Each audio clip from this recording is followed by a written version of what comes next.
présidente. Mes chers collègues, la mise en œuvre de ce dispositif vise principalement à apporter un soutien aux petites communes rurales. Toutefois, une analyse critique de ces mesures montre qu'elles ne sont pas exemptes de limitations et soulèvent des interrogations quant à leur portée réelle. On note donc des exclusions importantes.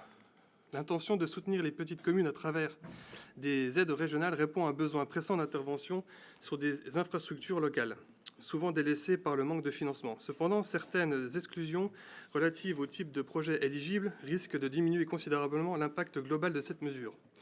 En effet, les études préalables, la mise aux normes ou encore certaines dépenses connexes nécessaires ne sont pas couvertes par ce dispositif. Cette approche restrictive empêche souvent la mise en œuvre de projets globaux qui nécessitent des travaux structurants.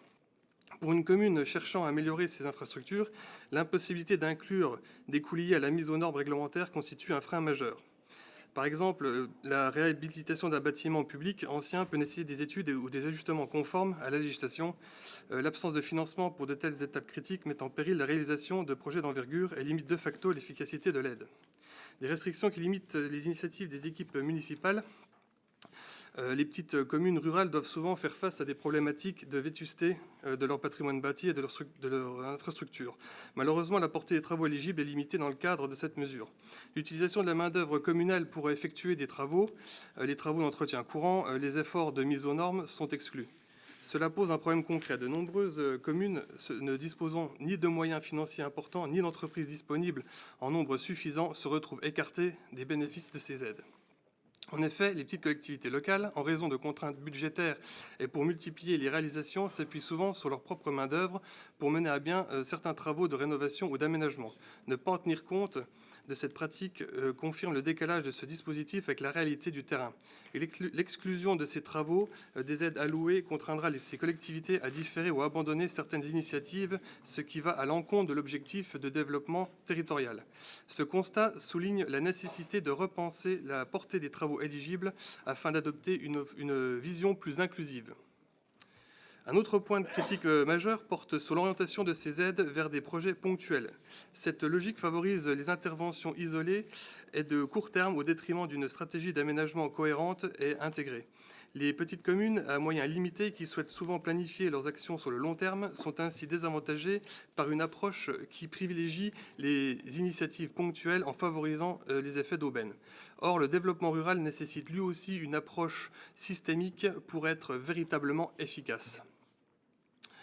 Pour maximiser l'impact des aides et garantir leur pertinence à long terme, il est nécessaire d'adopter une approche plus flexible permettant l'échelonnement des actions. Or, votre habitude, par exemple, de limiter des dispositifs à un projet par collectivité sans tenir compte du montant de subventions consommées jusqu'au plafond, défavorise les communes à petit budget. L'inverse offrirait à ces collectivités la possibilité de mettre en place des actions successives, adaptées aux moyens disponibles, intégrées dans un plan d'aménagement progressif. Ces plans d'action seront certes limités car les moyens mis par la région sont particulièrement réduits, mais ils auraient la vertu d'assurer aux communes une cohérence dans leurs projets de développement et d'optimiser ainsi l'utilisation des ressources financières disponibles.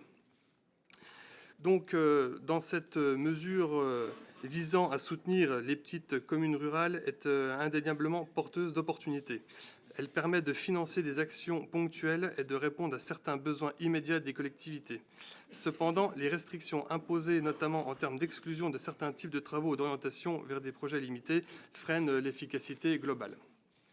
Pour que ce dispositif atteigne pleinement ses objectifs, il serait judicieux d'inclure des dépenses essentielles, pourtant écartées, et d'adopter une approche plus souple et intégrée, en faisant preuve de flexibilité et en mettant l'accent sur une vision à long terme.